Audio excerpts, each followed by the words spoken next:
hace décadas que sabemos que hay determinadas enfermedades mentales que aumentan. Esencialmente las que siguen aumentando más es todo lo que tiene que ver con depresión, ansiedad y abusos de tóxicos. Y adicciones conductuales, sin tóxicos, videojuegos, juego patológico, etcétera, etcétera. En 2020 lleva el COVID, nos sometemos a un estrés muy importante todos, y de hecho el COVID es una de las cosas que ha tenido buenas, si ha tenido alguna, es que se ha visibilizado porque todos hemos tenido la sensación de que teníamos riesgo para nuestra enfermedad, para nuestra salud mental, ¿no? Entonces el COVID ha sido un impulsor de enfermedad mental en todas aquellas personas que lo han pasado fatal. Básicamente, los pacientes que han pasado el COVID, en las familias que muchas veces han tenido que, por decirlo de alguna manera, despedir a los familiares sin hacer un duelo como Dios manda. Una población de especial riesgo ha sido el personal sanitario, especialmente el personal de enfermería y los que han estado en las salas COVID han sido los de mayor riesgo. Entonces, ¿eso qué ha conllevado? Porque eso, afortunadamente, lo hemos evaluado, pues ha conllevado que el COVID ha aumentado las tasas de depresión,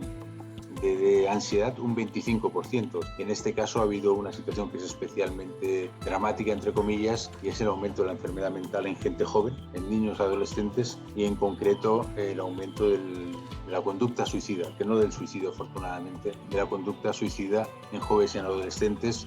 Y en los registros que tenemos, hay algún registro, en Cataluña tenemos un registro bastante fiable, pues estamos hablando de un aumento del 100% o del 200% en gente entre los 14 y los 25 años. O sea, realmente es una cosa muy llamativa.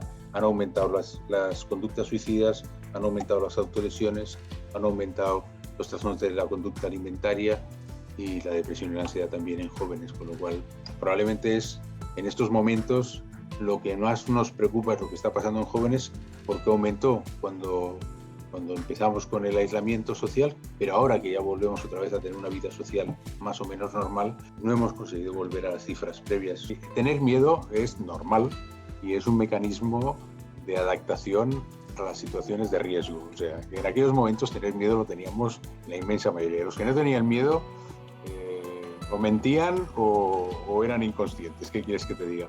Sí que es verdad que eso ha mejorado de una forma espectacular, muere mucha menos gente, sobre todo gente joven, y entonces solo hay un grupo, yo diría que relativamente reducido de la sociedad, que sigue teniendo un temor muy importante. Muchas de estas personas con un temor muy importante, hay debajo de este temor hay algún tipo de trastorno, probablemente muchas veces son trastornos de ansiedad. Los trastornos de ansiedad son las enfermedades del miedo.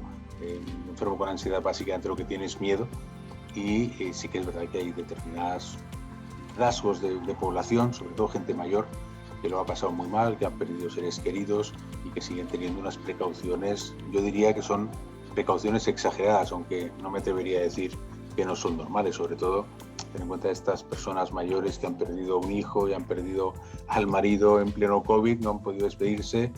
Cuando te cuentan, ellos no se quitan la mascarilla para nada. Yo no hablaría de anormalidad, hablaría de gente que es mucho más prudente, pero sigue habiendo, está claro. Nosotros como sociedad en su momento estuvimos revisando la estrategia de salud mental. En un primer momento no íbamos a firmarla porque nos parecía muy naif. O sea, estaba cargada de buenas intenciones, pero no tenía, era un PDF, no era una estrategia, pero no tenía ni objetivos ni tenía presupuesto, ¿vale? Entonces inicialmente dijimos que nosotros no firmábamos eso. Fue un proceso colaborativo donde colaboramos muchísimas sociedades y muchísimos profesionales, usuarios y familia, y eso se corrigió. La estrategia de salud mental es un documento lleno de buenas intenciones. En ese sentido nos sigue pareciendo naif, porque hemos fracasado muchas veces en intentar conseguir lo que ahí se dice, pero sí que es verdad que después de muchos meses de discusión conseguimos dos cosas. Una, que hubiera unos objetivos claros y concisos y que supiéramos cómo vamos a medir el impacto de la estrategia, y la otra que se consiguió, que fue muy importante, es que hubiera un presupuesto para implementar la estrategia. Es un presupuesto que es absolutamente simbólico, son 100 millones de euros en 4 años, pues si lo divides por lo que toca para los 40 millones o 45 millones de españoles para 4 años, te sale una cifra absolutamente ridícula. Pero es un gesto para intentar incentivar que las comunidades autónomas, que son los que realmente tienen el presupuesto, en prevención de suicidio, Madrid puede decir que hay que hacerlo, pero los que tienen el dinero para gastarse en prevención de suicidio, los que tienen que hacer un plan con un presupuesto, son las comunidades autónomas. Entonces, la estrategia nacional lo que sí tiene es una hoja de ruta, unos indicadores para que las comunidades autónomas, con ese presupuesto que pretende incentivar en dónde hay que invertir, pongan en marcha mecanismos pues, para la prevención del suicidio, para el tratamiento de la psicosis, para la prevención de las conductas adictivas. Y en ese sentido, a nosotros nos parece un éxito haber podido aprobar una estrategia de salud mental y estamos francamente contentos con lo que ha salido allí, aunque sigo diciendo que nos parece muy naif.